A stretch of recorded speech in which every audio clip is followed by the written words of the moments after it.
चले हमारे साथ मेजर मोहम्मद अली शाह मौजूद हैं, रक्षा विशेषज्ञ पीयूष पंत भी मौजूद हैं, वरिष्ठ पत्रकार हैं। बात करने की कोशिश करते हैं। सबसे पहले मेजर जी आपसे सवाल होगा कि अब लगातार उनके खानदान को खत्म कर दिया जाता है, खामिनेई को खत्म कर दिया जाता है, बड़ी खबर आज सामने आती है, प्रदर्शन देखने को मिलता है, तमाम वहां की जनता, न्यूज एंकर्स रो रहे हैं, वहां पे मस्जिदों में लोग रो रहे हैं, अब मुस्लिम देशों में लोग ये प्रदर्शन कर रहे हैं। क्या अब देखने को मिल सकता है? क्या हम ये मानकर चलें कि दुनिया अब एक जंग के मुहाने पर आकर खड़ी हो गई है? जी, आपका बड़ा अच्छा सवाल है। देखिए, अमेरिका ने जो जिस तरीके से अपने टारगेट्स लॉक कर रखे थे, पहले ग्रिड जी। रेफरेंसेस सब उनके पास में थी, उनको बस अटैक करना था, अटैक की दे रही थी। अब जब हम्म। आयतुल्लाह खुमैनी को मार दिया, जो सुप्रीमो को मार दिया, जब डोनाल्ड ट्रंप साहब ने इसको ट्वीट किया था कुछ घंटों पहले, हम्म। तो सबने दुनिया ने सोचा कि मजाक कर रहे हैं, अरे ये तो कोई कुछ भी बोल देता है, अनाप शनाप, कहीं पे कोई क्रेडिबिलिटी है नहीं डोनाल्ड ट्रंप साहब की, वो कुछ भी जी। कभी भी ट्वीट कर देते हैं। लेकिन जब ईरानी मीडिया ने इसकी पुष्टि करी टुडे, आज अर्ली मॉर्निंग, तब लोगों को लगा कि नहीं, शायद फिर भी होप अगेंस्ट होप हो हम्म। सकता है कि ये सही बात नहीं हो। अब मुश्तबा उनका जो बेटा है, देखिए मुश्तबा उनका बेटा है, वो सुप्रीमो उनको घोषित किया गया है। लेकिन लोग, जो आवाम है ईरान की, उनको एतबार था, फेथ था उनको, वो के इनके लीडर पे, इनके सुप्रीमो पे, कि भाई हम्म। ये हमारे पे हमको ले जाएंगे, सही रास्ता दिखाएंगे। वो ही नहीं रहे। उन पहले तो खबरें आई थी कि उनकी बेटी, उनकी बहू, उनके हम्म। खानदान वाले, उनका खात्मा हुआ है। लेकिन जिस तरीके से, सटीक तरीके से इन्होंने अयतुल्लाह अली खुमैनी को मारा है, अयतुल्लाह अली खुमैनी अपने राइट हैंड से, बहुत कम लोग ये बात जानते होंगे कि वो पैरालाइज थे, क्योंकि उनके ऊपर बहुत से असैसिनेशन अटेम्प्ट भी हो चुके हैं।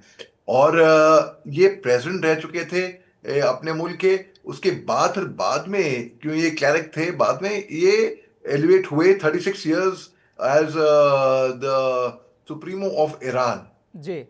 तो कई सारे असैसिनेशन अटेम्प्ट से भी ये जूझ चुके थे।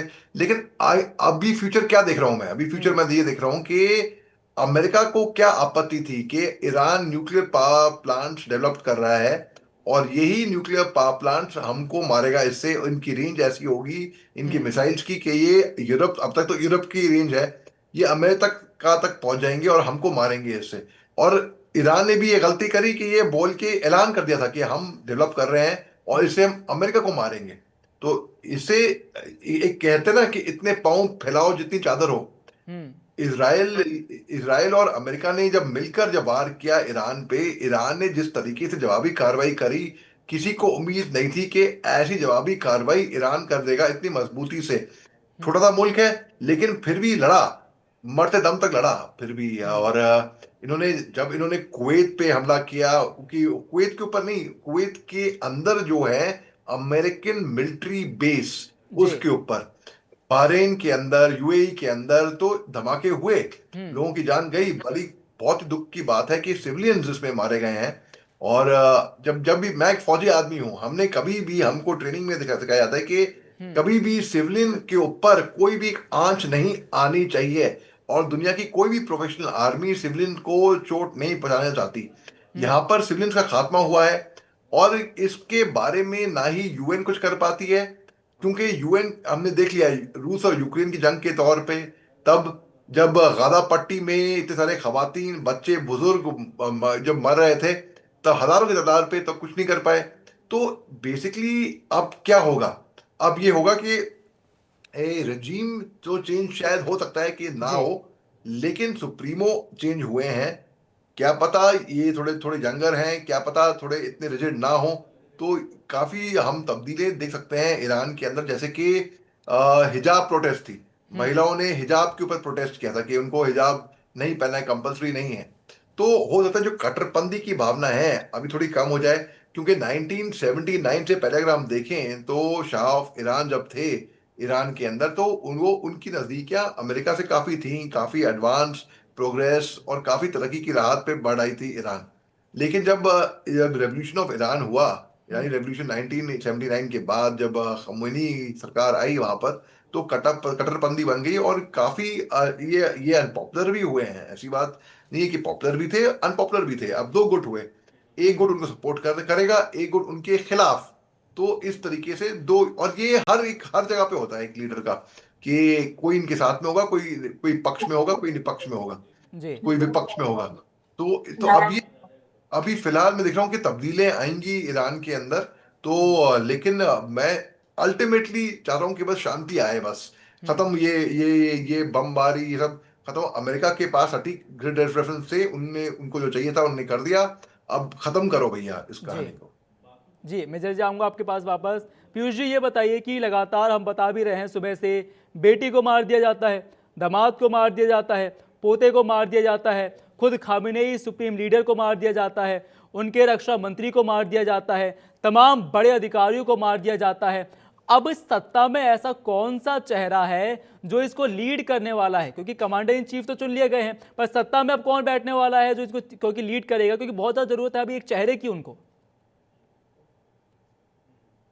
देखिए, अभी तक तो जो खामनेई जो है वो सुप्रीम लीडर थे जी।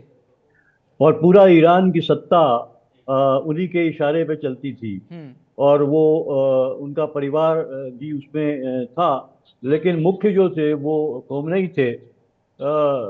तो निश्चित रूप से, क्योंकि देखिए हालात अगर हम देखें पिछले साल जून में जिस तरह से एक युद्ध के हालात बने थे वहां पे, हम्म। और आप कह लें कि एक युद्ध बहुत बड़ा स्केल में तो नहीं, लेकिन युद्ध हुआ था, और जिसमें ईरान ने बड़ा मुकाबला, तगड़ा मुकाबला किया था। हम्म। और अमेरिका उसके लिए तैयार नहीं था, जिस तरह से जो है कि ईरान ने जो है कि हमला हम्म। किया था। तो मुझे लगता है तब से ही जो है कुछ न कुछ जो ये तैयारी, क्योंकि इसकी आशंका तो ईरान को थी। हम्म। हालांकि खमेनी जो है, और उन्होंने ये बहुत दावा किया और ये भी कहा कि साहब हम जो है कि जो परमाणु बम नहीं बना रहे हैं, हम जो ये एक इसका जो है कि हम प्रोसेसिंग कर रहे हैं, और इसकी जी। इसको जो है कि दूसरे कामों के लिए ही इस्तेमाल होगा, न कि एक युद्ध के लिए और बम बनाने के लिए। हम्म। लेकिन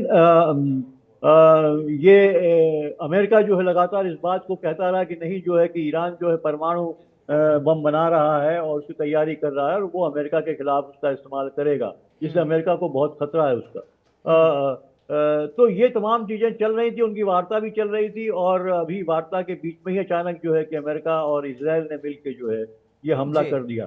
तो मुझे लगता है कि 2025 से ही ये एक तैयारी चल रही थी, और ईरान को पता था और खमेनी को पता था कि ये हालात इस तरह के बन सकते हैं। हम्म। तो उन्होंने निश्चित रूप से कोई न कोई अभी तैयारी की होगी। कौन सक्सेसर होगा, कौन नहीं होगा, वो हम्म। चीजें अभी सामने आएंगी।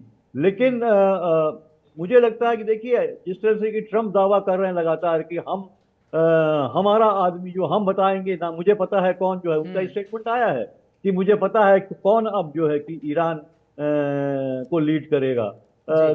और ये अमेरिका की कोशिश भी रही है कि जो है इस युद्ध के द्वारा या इस तरह अटैक के द्वारा तख्ता पलट करवाने के द्वारा हम्म। वहां पे जो है अपना फ्रेंडली रिजीम वहां पे जो है कि वो स्थापित करे। देखिए, अमेरिका और ट्रम्प जो, उसकी कोई सिंपैथी ईरानियन पीपल के साथ नहीं है। हम्म। जो है कि ये अमेरिका ने ये कहा भी, ट्रम्प ने ये कहा भी, उसका स्टेटमेंट चलाया था कि ईरानी जनता से कि आप अपना जो है कि संघर्ष चालू रखो, आप चिंता मत करो, हम्म। कुछ घंटों में जो है आपको जो है इससे निजात मिल जाएगी, हम हम्म। आपको लिबरेट कर देंगे।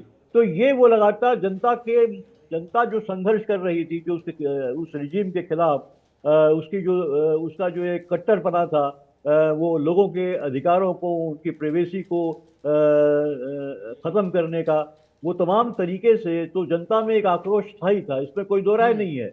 लेकिन जनता ये भी नहीं चाहती थी, क्योंकि हमने देखा कि अभी कल परसों भी हमने देखा कि वहां की जनता जो है कि हम्म। अमेरिका के खिलाफ जो है वो सड़कों पे उतरी थी। क्योंकि जिस तरह की थ्रेट जो है कि वो लगातार अमेरिका, उन्होंने जब जब आक्रमण किया था, तो ये सरप्राइजिंग था कि जो लोग खमेनी का विरोध कर रहे थे वही हम्म। लोग ईरान के समर्थन में, क्योंकि देश की, देखिए देश सबसे बड़ा होता है, और जब इस तरह के अटैक कोई विदेशी ताकतों से होती हैं तो देश का हर नागरिक जो है वो जो है देश के समर्थन में आता है। तो जी। ये हुआ। और लेकिन हम्म। वो जो चाहता था अमेरिका कि वहां पे एक सत्ता परिवर्तन और एक अपनी फ्रेंडली सत्ता को स्थापित करने के लिए, ताकि वहां के रिसोर्सेज, देखिए अमेरिका का इसराइल का तो देखिए दूसरा इंटरेस्ट है वहां पे। इसराइल जो हम्म। ईरान एक शिया देश, और वो लगातार वहां पे जो है चुनौती दे रहा था इसराइल को भी और अमेरिका को भी। और इसराइल को लगता था कि वो ज्यादातर मुस्लिम कंट्री से घिरा हुआ है, तो काफी कुछ जो सुन्नी और बहुल जो जी देश हैं उनको तो अमेरिका के जो है कि एक कैंप में लाया गया था। लेकिन ईरान एक था जो लगातार हम्म। एक उनको चैलेंज दे रहा था। और ईरान ही था जो भारत का बहुत अच्छा दोस्त था। और पीयूष ईरान जी ने हमेशा भारत की ये मदद करी है, न केवल पीयूष जी। तेल से बल्कि और तरीकों से भी ईरान ने जो है कि भारत की मदद करी है। हम्म। तो ये चीजें जो है कि इसको नेतन्याहू को पसंद नहीं था। और अमेरिका चाहता है वहाँ का जो आपका नेचुरल रिसोर्सेज है, वहाँ का जो हम्म। ऑयल है, वो तो अपनी जो उसकी कमजोरियां है या जो अर्थव्यवस्था कमजोर है, उसी अमेरिका को उसकी सही करना क्षतिपूर्ति चाहते हैं। करना चाहता है और पीयूष जी दूसरे ये वही देशों ट्रम्प है। देशों पे कब्जा करके, हाँ, सत्ता परिवर्तन करके। ये वही तो मुझे ट्रम्प है। लगता है कि आने वाले 1-2 दिन और भी देखिए, आपको दिखाई हम्म। देगा कि इससे क्या क्या बनती है।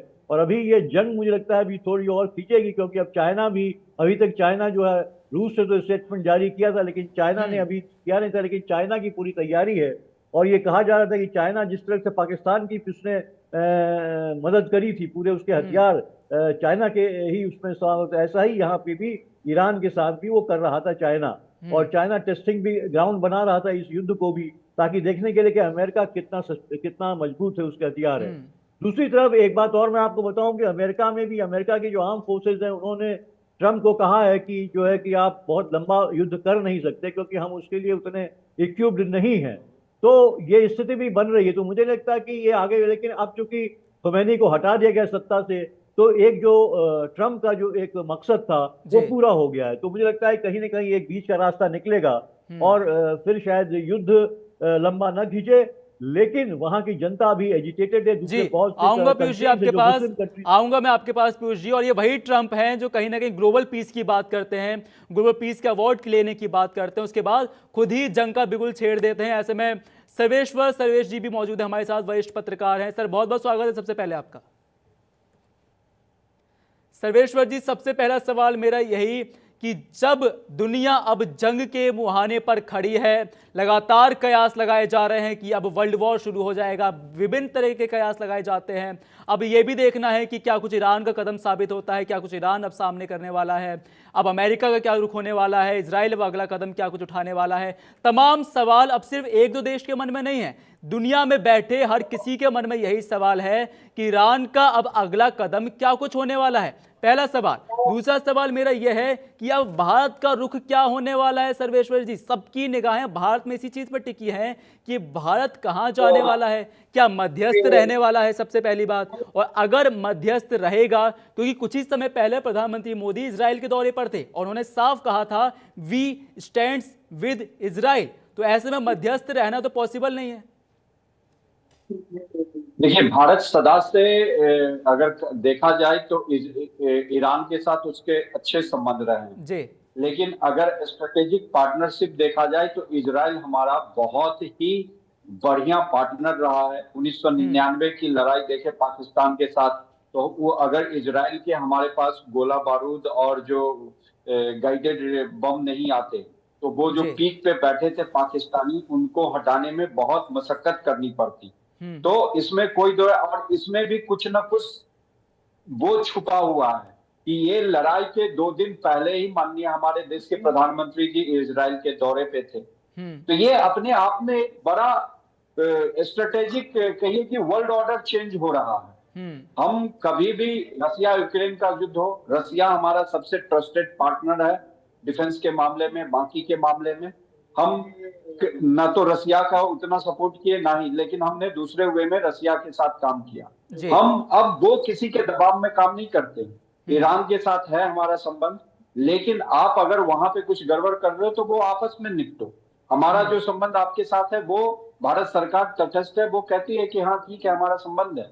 लेकिन आप ये देख लीजिए कि वर्ल्ड ऑर्डर चेंज हो रहा है, तो उसमें भारत सरकार का जो पुराना रवैया था वो उसमें बहुत बड़ी अमूलचूल परिवर्तन आ चुका है। सर्वेश्वर जी, सवाल यह है कि ऐसा क्या हुआ जब इजराइल को ईरान पर युद्ध करना था, उसके 2 दिन पहले ही मोदी जी को वहां पे बुलाया गया, उनको सम्मानित किया गया, और ठीक उसके 1-2 से 3 दिन बाद यह हमला कर दिया गया। देखिए, ये बड़े बड़े जो पंडित है और वो जो है वो ये कयास लगा रहे हैं कि देखिए पिछले बार जो मतलब इजराइल और ईरान में लड़ाई हुई थी, उसमें ईरान ने भी इजराइल पे हमला किया था अपने मिसाइल से, और इजराइल को भी तबाही हुई थी, ऐसा नहीं है। उसे उतने बड़े लार्ज स्केल पे नहीं दिखाया गया। यहाँ पे जो कि कयास लगाए जा रहे हैं कि प्रधानमंत्री जी का जो दौरा था, वहां पे चाबहार एयर जो पोर्ट है, उससे जो लॉजिस्टिक सप्लाई चैन है, वो क्या इजराइल को मदद मिलेगी। दूसरी ओर पाकिस्तान ने उस समय ईरान को बहुत सहायता की थी, तो ये वेस्टर्न फ्रंट पे तालिबान को वहां पे एक्टिव कर दिया गया पाकिस्तान के खिलाफ। पाकिस्तान उधर उलझा हुआ है, तो वो जो पाकिस्तान की मदद ईरान की थी, अब लगता है इस समय वो मदद ईरान को नहीं कर पाएगा जी। तो ये स्ट्रेटेजी आई थिंक यहाँ पे की गई है, जिससे कि इजराइल को पूरे तरीके से सहायता मिले, दिखा के नहीं तो गुपचुप तरीके से।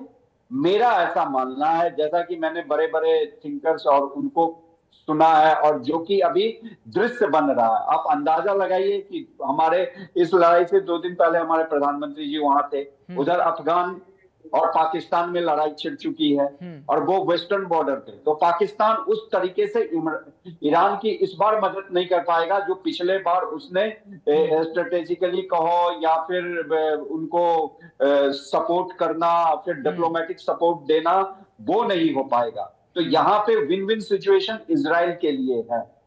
जी, ईरान पाकिस्तान की बात करी आपने, मैं मेजर जी आपके पास आना चाहूंगा। ईरान पाकिस्तान अच्छी दोस्ती देखी जाती है, अब सवाल ये उठता है कि क्या पाकिस्तान सपोर्ट करेगा ईरान का, क्योंकि अगर सपोर्ट करता है तो अपने आप ऑटोमेटिकली ट्रंप की बात कर लें, अमेरिका की बात कर लें, उनके अपोज में चले जाएंगे। और कहीं ना कहीं हम बड़ी अच्छी दोस्ती देखते हैं पाकिस्तान और अमेरिका की, अभी देख रहे थे हम बीच में पाकिस्तान के प्रधानमंत्री लगातार तारीफों के पुल बांध रहे हैं ट्रंप के लिए। पर क्या अब वो ईरान के लिए खड़ा होगा, और अगर ईरान के लिए खड़ा हो भी गया तो क्या उसके लिए दिक्कत आने वाली है, क्योंकि फिर अमेरिका उनके अपोज में चला जाएगा। जी, आपने बहुत ही अच्छा सवाल पूछा है, सोच समझ के सवाल पूछा है आपने ये। देखिए, पाकिस्तान कभी भी ईरान की मदद करने नहीं आएगा, क्योंकि वो और इस जो इनकी नापाक हरकत है जो अमेरिका और इजराइल की, इसको हम कंडेम करते हैं और ये बताना चाहते हैं कि खामनाई एक नहीं मरा, लेकिन उसका जो सोच है, उसके जो ख्यालात हैं वो जिंदा है, और हर जो इमाम हुसैन को मानता है उसको, उसके दिल में जो है ये जोश और बलबला रहेगा हमेशा के लिए। ये आज का जो प्रोटेस्ट किया जा रहा है, सबसे पहले तो हम ये कंडेम करते हैं, अमेरिका और इजराइल ने हमारा जो सुप्रीम लीडर जो था, जो ईरान का, उन्हें जो है एयर स्ट्राइक करके शहीद कर दिया गया है। इसके लिए हम हमने आज यहाँ पे प्रोटेस्ट लगा है, और पूरे आलम इस्लाम और हिंदुस्तान के लोगों को बताना चाहते हैं कि हम। जी मेजर जी, फिर एक बार आपके पास आता हूं। सवाल यही था कि पाकिस्तान का क्या रुख होने वाला है, क्या ईरान के साथ खड़ा होगा, और अगर ईरान के साथ खड़ा हो गया तो क्या अमेरिका पोज में आने वाला है। पाकिस्तान ईरान के साथ कभी खड़ा नहीं होगा, कितना भी अमेरिका के ये पाकिस्तान ईरान के साथ क्या, अपने चीन को ले लो आप, और चीन के साथ भी ऐसा खड़ा नहीं होगा। पाकिस्तान में इतना दमखम नहीं है, इतना दम नहीं है। पाकिस्तान के आगे अगर जो हड्डी दिखा दे, लॉलीपॉप दिखा दे, जो कुछ पैसे दिखा दे, पाकिस्तान वही रोक लेगा बस, बिल्कुल। जब तालिबान नहीं खड़ा हो रहा ईरान के साथ, तालिबान खड़ा हो गया इजराइल के साथ, यानी कि एक तरीके से इनडायरेक्टली तालिबान खड़ा हो गया अमेरिका के साथ। जब, क्योंकि वो उसको ग्लोबल रिकग्निशन पता है, मालूम चाहिए ना, उसको एक्सेप्टेंस पता मालूम है, चाहिए। पाकिस्तान कभी भी खुल के ऐसा आएगा नहीं ईरान के साथ, बल्कि मेरे को ताजुब नहीं होगा अगर वो पाकिस्तान भी इजराइल के साथ, हालांकि इजराइल को मानता नहीं है बिल्कुल भी, पाकिस्तान को मान्यता नहीं दी है इजराइल को पाकिस्तान ने, लेकिन अमेरिका को खुश करने के चक्कर में अगर पाकिस्तान भी वहां पे आ गया तो फिर मेरे को बिल्कुल भी ताजुब नहीं होगा इसके बारे में। वहीं और अगर हम आपने जी बोलिए जी, अगर हम पाकिस्तान को साइड भी रख दें मेजर जी, हम बाकी देशों की बात करें, रसिया चाइना को छोड़कर और मुस्लिम कंट्रीज को छोड़कर, कुछ मुस्लिम कंट्रीज को छोड़कर, कोई भी साफ रुख स्पष्ट नहीं कर रहा है इस चीज को लेकर। देखिए, इसलिए ये नहीं कर रहे क्योंकि आपने रेस कोर्स में कभी हारते हुए घोड़े पे दाव लगाते हुए, पैसे लगाते हुए देखा है? कभी नहीं देखा होगा। आपने जीतते हुए घोड़े पे लगाते हुए देखा होगा। जी, यहाँ पर ईरान, मेरे को बहुत दुख से कहना पड़ रहा है कि वो मार खा रहा है बुरी तरीके से अमेरिका से, इजराइल से, लेकिन उसके बावजूद भी, मार खाने के बावजूद भी वो हार नहीं माना है, वो लगा हुआ है, डटा हुआ है। बल्कि अभी मैं एक ट्वीट पढ़ा था कि ईरान ने बोला है कि अभी वो ऐसा हमला करने वाले हैं, ऐसा हमला करने वाले हैं। अमेरिका के भी हक हो गए, डोनाल्ड ट्रम्प साहब ने फिर वापस काउंटर ट्वीट किया उसके ऊपर, अगर ईरान ऐसा हमला करेगी जो कभी पहले नहीं हुआ, हम भी ऐसा कुछ करेंगे जो ईरान ने कभी कभी आज तक देखा नहीं है। ऐसा करके ट्विटर वॉर भी शुरू हो गए बाय द वे।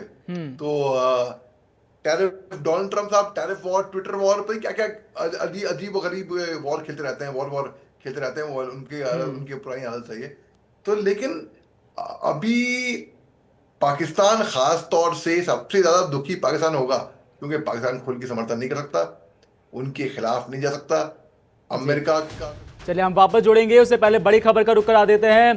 खामेनेई के मौत के बाद ईरान के हमले तेज हैं। आपको बता दें बहरीन में भी ईरानी हमले का अलर्ट है। Qatar, Kuwait, Jordan, Bahrain, UAE में हमला हुआ है। दुबई में कई धमाकों की आवाज सुनी गई। कतर में 11 जगह धमाके सुने गए। पूरे दोहा में कई धमाके सुने गए हैं। आपको बता दें मिडिल ईस्ट में ईरान ने हमले तेज कर दिए हैं। इजराइल और यूएस मिलिट्री बेस पर लगातार हमला जारी है। मिडिल ईस्ट में 27 अमेरिकी सैन्य ठिकानों पर हमला जारी है। बड़ी खबर आप तक पहुंचा रहे हैं। बहरीन में 2 जगह धमाके और बहरीन में भी ईरानी हमलों का अब अलर्ट लगातार नजर आ रहा है। बहरीन में भी बज रहे हैं लगातार सायरन। ईरान का अंत या महायुद्ध की आहट, बड़ा सवाल लगातार हम बता भी रहे हैं। ऐसे में अपने दर्शकों को भी सुना रहे हैं और बड़ी खबर लगातार आती है खामेनेई की मौत के बाद कि क्या होने वाला है। अब क्या बड़ा रुख अब ईरान की तरफ से देखने को मिलेगा, या फिर क्या दुनिया अब विश्व युद्ध की कगार पर बढ़ती जा रही है। लगातार बड़े सवाल उठते जा रहे हैं। फिर से हम अपने मेहमानों की तरफ रुख करते हैं। मेजर सिंह, आपसे सवाल पूछ रहा था मैं, अब हमने दिखा दिया कि तमाम अब और देशों पर ईरान हमले कर रहा है, क्योंकि देखिए हमला किया गया इजराइल की तरफ से, अमेरिका की तरफ से, पर अब ईरान 8 देशों पर हमला करता है, यूएई पर हमला करता है। अभी हमने तस्वीरें भी दिखाई। अब यह सवाल उठता है कि जो ऐंठ की बात करी गई, एक ऐंठ जो होती है वो नहीं जा रही है फिलहाल, क्योंकि कहीं ना कहीं उनको दिख रहा है कि तमाम बड़े चेहरे उनके जा रहे हैं, वो फंसते हुए नजर आ रहे हैं। फिर भी कहीं ना कहीं कॉम्प्रोमाइज नहीं किया जा रहा है, हमले किए जा रहे हैं। और अब बाकी देशों को क्या कदम होगा? जिन 8 देशों पर किया गया है हमला, वो क्या कुछ कदम उठाने वाले हैं? और देखिए, ये अभी तो मैंने आपसे पहले भी कहा कि यह भी युद्ध जारी है, ईरान कॉम्प्रोमाइज क्योंकि नहीं। ये युद्ध थोपा गया है ईरान के ऊपर। और ईरान भले ही खामेनेई शहीद हो गए, लेकिन एक चेन है वहां पे कमांडर्स की, और जनता भी देखिए युद्ध के टाइम में सारे डिफरेंसेस छोड़ के वो देश के लिए समर्पित हो जाती है। और यही बात हम वहां देख रहे हैं। तो और ऐसा नहीं कि ईरान के पास अभी भी जो है मिसाइल्स की एक लंबी उसके पास खजाना है, बहुत भारी खजाना है, और हथियार उसको चीन से भी मिले हैं। तो ये युद्ध जो है अभी रुकने वाला नहीं है, मुझे लगता है, क्योंकि जिस तरह से जो है कि तनातनी हो रही है, ईरान से स्टेटमेंट आ रहा है, तो उधर से जो है कि ट्रम्प भी एक स्टेटमेंट दे रहे हैं कि बदले की भावना का। और लगातार जो है कि बहरीन और दूसरे जितनी मुस्लिम कंट्रीज हैं जो अमेरिका के कैंप में हैं, और जो सुन्नी बहुल जो देश हैं, उनमें जो है लगातार जो है वो एक हमला ईरान कर रहा है। तो ये एक सबक सिखाने के लिए और ये कहने के लिए कि भाई तुम किससे लड़ रहे हो, जो खुद आपको जो है अपने कब्जे में करता है और आपके रिसोर्स को लेता है, आपको इस्तेमाल करता है, आप उसके पक्ष में क्यों खड़े हो। इसलिए एक मुस्लिम एकता की, मतलब शिया सुन्नी के डिफरेंसेस को छोड़ दीजिए। मुझे लगता है कहीं ना कहीं ये कोशिश भी ईरान कर रहा है कि सारा मुस्लिम जो वर्ल्ड है वो एक तरीके से जो है कि वो ईरान के साथ आए, और अमेरिका और इजराइल की का ये जो पूरी व्यवस्था को, वैश्विक व्यवस्था को अपने कब्जे में, अपने इशारे पे चलाने का पूरा प्रयास जो चल रहा है जी, इसके खिलाफ, और यही कयास लगाए जा रहे हैं पीयूष जी कि तमाम मुस्लिम देश उसके साथ आ जाएं, ईरान के साथ आ जाएं। ऐसे में सर्वेश्वर जी, एक पोस्ट किया जाता है ईरानी मीडिया द्वारा बोला जाता है, वो कहते हैं कि बच्चों को जरूर बताना कि कैसे एक मुजाहिद ने अकेले लड़ी है इस्लाम की जंग।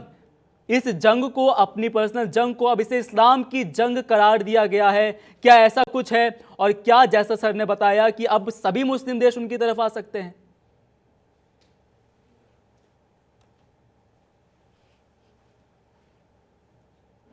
जी, एक बार अपना माइक अनम्यूट कर लीजिएगा सर्वेश्वर जी। देखिए, ये कभी भी नहीं होगा। इस सारे के सारे 56 कंट्री जो मुसलमान देश है वो ईरान के समर्थन में खड़े होंगे। हर देश की अपनी अलग संप्रभुता है, हर देश का अपना अलग प्रॉब्लम है। सीरिया में जब इतना प्रॉब्लम हो रहा था तो ईरान ने क्या किया वहां पे? आप देखिए, इराक का जो प्रॉब्लम था, ईरान क्या गया लड़ाई करने। कुवैत, इराक आपस में लड़े। तो यहाँ पे मुस्लिम देश आपस में ही लड़ रहे हैं। यहाँ पे आप देखिएगा, इधर यूएई और अरब में लड़ाई चल रही है। तो यहाँ पे कभी भी नहीं हो सकता कि ईरान के खिलाफ सारे के सारे मुस्लिम देश अमेरिका और इजराइल के खिलाफ खड़े हो जाएंगे। ये कभी भी नहीं होगा, क्योंकि हर देश की भौगोलिक परिस्थिति अलग है, हर देश का प्रॉब्लम अलग है। आप अगर देखेंगे तो यहाँ पे ईरान कहीं ना कहीं अलग थलग पड़ता हुआ नजर आएगा। ठीक है, उसके पास मिसाइलों का जखीरा है, तो भाई वर्ल्ड की सबसे अच्छी मिलिट्री पावर यूएस और इजराइल के पास टेक्नोलॉजी। आप अंदाजा लगा सकते हैं कि ठीक है, उनका जहां पे भी मिलिट्री या बेस हो, जितने भी मिसाइलों का जखीरा बेस हो, वो इतने दिनों से, ये पहले जो हमले हुए थे उसी समय खमनेई को मारने का प्लान था, लेकिन समहाउ इजराइल चूक गया या फिर उन्होंने इस प्लान को ड्रॉप कर दिया। उनका इंटेलिजेंस कितना सटीक है आप अंदाजा लगा लीजिए। पूरे विश्व में ऐसा इंटेलिजेंस सटीक है। जिस तरीके से गाजा में उसके जो ये कल्प्रिट थे उसको मारने का उनका पूरा ईरान में छुपा हुआ था ना, किस तरीके से मारा वो इजराइल ने। तो ये यहाँ पे कहना कि सारे मुस्लिम देश इकट्ठे हो जाएंगे शिया सुन्नी भुला के, ये कभी नहीं हो सकता, आज तक नहीं हुआ। तो अब क्या होगा? यहाँ पे ईरान ठीक है, उसके पास मिसाइलों का जखीरा है, नुकसान पहुंचेगा इजराइल को भी, अमेरिका के भी बेस ठिकानों को पहुंचेगा।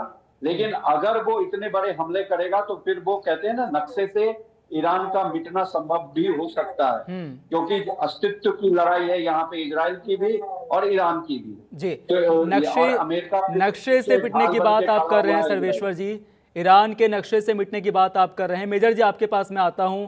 जब नक्शे पर मिटने की बात सामने आ जाएगी, जब एक एड़ी चोटी का जोर पूरा ईरान लगा लेगा, उसके बाद अगर ऐसी मुसीबत आई, अगर ऐसी नौबत आई कि सब कुछ रास्ते बंद हो जाए ईरान की तरफ से, तो क्या ऐसा हो सकता है कि तमाम अपनी मिसाइलें, तमाम अपने हथियार एक साथ दाग दिए जाएं? अली शाह जी। जी, बहुत ही अच्छा सवाल है। जी हाँ, बहुत ही अच्छा सवाल है आपका। देखिए, अगर हथियार डाल देंगे तो फिर जो अब तक कुर्बानियां दी हैं इन्होंने, जो सैक्रिफाइस दिए हैं, जो लड़े हैं, वो सब इनका ऐसा मानना होगा कि वो सब जाया हो जाए। तो ये हथियार अभी नहीं डालेंगे, अभी और ये लड़ेंगे। अभी जो भी थोड़ा कुछ आया है ये लड़ेंगे। और देखिए, जो मुश्तबा साहब हैं, अभी जो सुप्रीमो नियुक्त हुए हैं, इनके वालिद साहब को, अयतुल्लाह अली खुमैनी को मार दिया, तो गुस्सा तो होगा ही होगा। तो इसके लिए जो कल जो पलटवार देख रहे थे ईरान की तरफ से, बहुत जबरदस्त पलटवार हुआ था। तो ये जोश में आकर इन्होंने वहां कार्रवाई की थी। और ये इस तरीके से, ये तो हथियार तो अभी नहीं डालेंगे। ये हथियार तो, इनका सरेंडर का तो नाम ही नहीं होता, का सवाल ही नहीं होता। इनके इतनी जल्दी नहीं मानने वाले, और ये नहीं करेंगे, ये मरते दम तक लड़ेंगे ये। जी, ये साफ रुख है कि इतनी जल्दी हथियार नहीं डालने वाले हैं। पर अगर अब हम बात कर लें अमेरिका की तरफ से, क्योंकि अमेरिका भी अब इस पूरे उसके, अगर इसकी बात कर लें, हम जंग की बात कर लें, सबसे बड़ा हाथ हमेशा से अमेरिका का रहा करता है। इजराइल की बात कर लें, अब लगातार हमले किए जा रहे हैं। ईरान की तरफ से 8 देशों पर हमले कर दिए गए हैं, इजराइल पर हमला कर दिया गया है। अब सवाल ये उठता है कि इकोनॉमिकली अब दुनिया को क्या कुछ फेस करना पड़ सकता है, क्योंकि जंग अब शुरू हो चुकी है। फिलहाल बातचीत चल रही थी, बातचीत से सब सुलझा लिया जाएगा, परमाणु शक्ति बनाने से रोक दिया जाएगा, पर बातचीत का दौर खत्म, जंग का दौर शुरू हो गया है। मिसाइल हमले हो रहे हैं पीयूष जी लगातार। अब इकोनॉमिकली हम बात कर लें दुनिया के लिए, तो क्या कुछ दिक्कतें अब इकोनॉमिकली सामने आने वाली हैं? देखिए, बहुत ज्यादा आने वाली है, क्योंकि जंग जो होती है वो कभी भी जो है फायदेमंद नहीं होती है।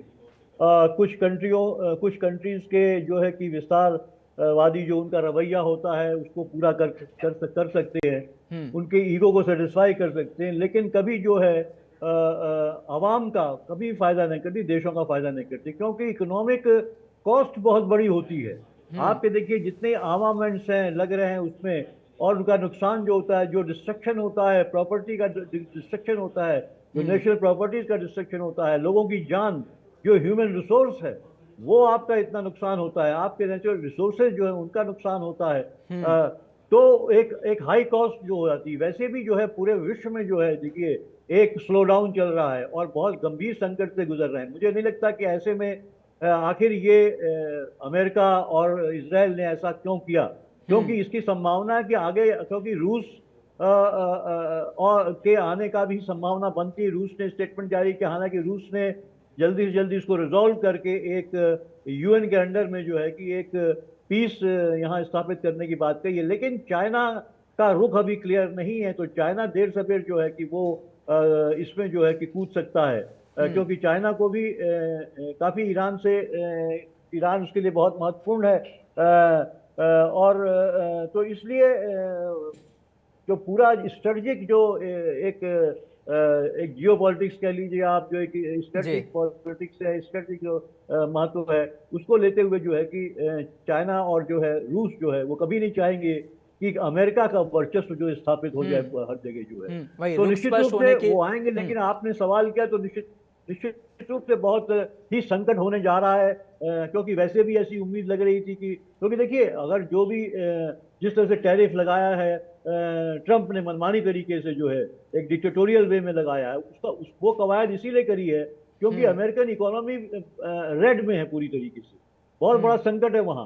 तो उस इकोनॉमी को पटरी पे लाने के लिए वो इस तरह के जो है टैरिफ्स का जो, या कह लीजिए मैं तो उसको उगाही कहता हूँ, आप दूसरे देशों के हाथ मरोड़ के आप उनसे उगाही कर रहे हैं, तो वो करने की कोशिश कर रहा है। ऐसे में आप जो है इस तरह से एक युद्ध थोपने के दुनिया, क्योंकि उसका प्रभाव सिर्फ जो है ईरान पे ही नहीं पड़ेगा, या जो दूसरी मुस्लिम कंट्री है जिन पे बमबारी हो रही है उस पर नहीं पड़ेगा, या इसराइल अमेरिका पे नहीं पड़ेगा, पूरे विश्व पे पड़ेगा, क्योंकि एक ग्लोबलाइजेशन के दौर में पूरी जो वर्ल्ड इकोनॉमी है वो इंटरकनेक्टेड है पूरी तरीके से। ऑयल की कीमत पे फर्क पड़ेगा, उससे थर्ड वर्ल्ड की जो कंट्रीज हैं, एशियन कंट्रीज हैं, उन पे बहुत, इंडिया में बहुत बड़ा उसका इम्पैक्ट पड़ेगा, और कहीं ना कहीं वर्ल्ड के रुख का इंतजार भी है, क्या कुछ चली जाएगी, महंगाई बढ़ती चली जाएगी। तो मुझे लगता है कि हालात गंभीर होंगे इसके, लेकिन जो युद्ध थोपते हैं वो कभी इस बारे में सोचते नहीं है। वो हालात गंभीर होने वाले हैं, ऐसे में इन हालातों की बिल्कुल भी दिक्कत उनको पहले नहीं लगी, ना अमेरिका को लगी, ना इजराइल को लगी, ना ही ईरान को लगी है। ऐसे में मैं आपके पास आना चाहूँगा सर्वेश्वर जी,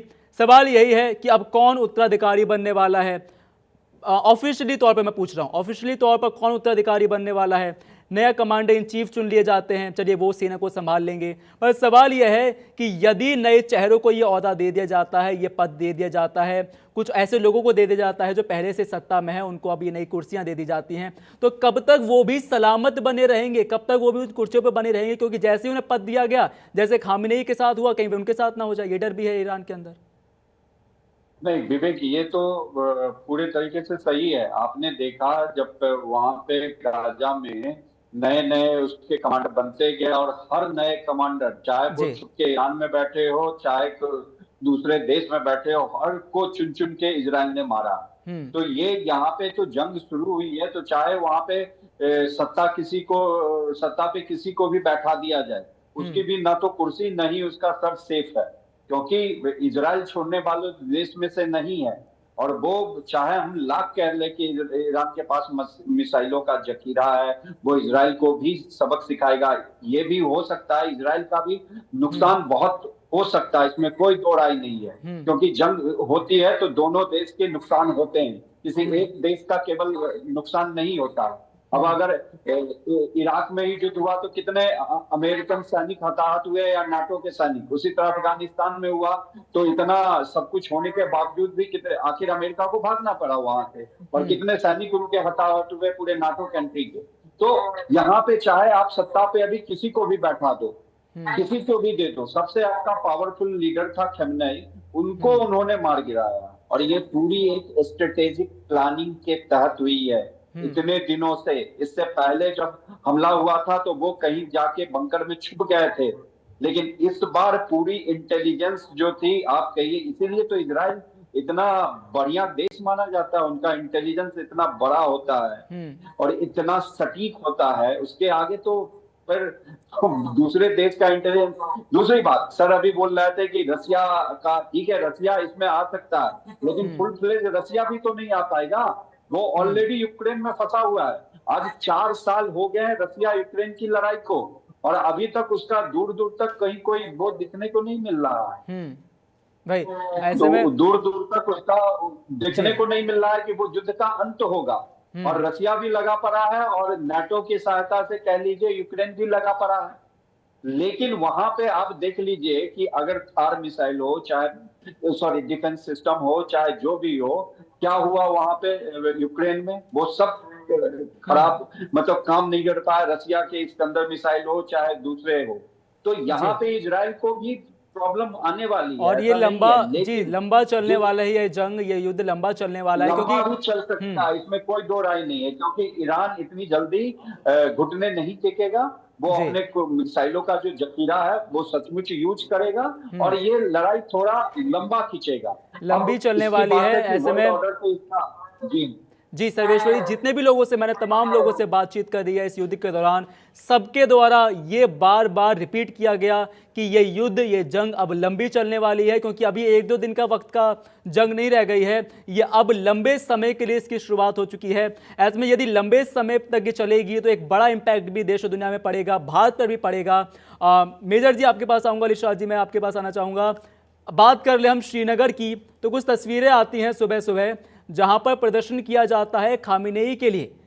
ऐसे में सिया मुस्लिम द्वारा खामेनेई के लिए प्रदर्शन किया जाता है, तो ये प्रदर्शन, ये रुख, ये नाराजगी, ये दुख, ये गुस्सा अब भारत में भी उजागर हो रहा है।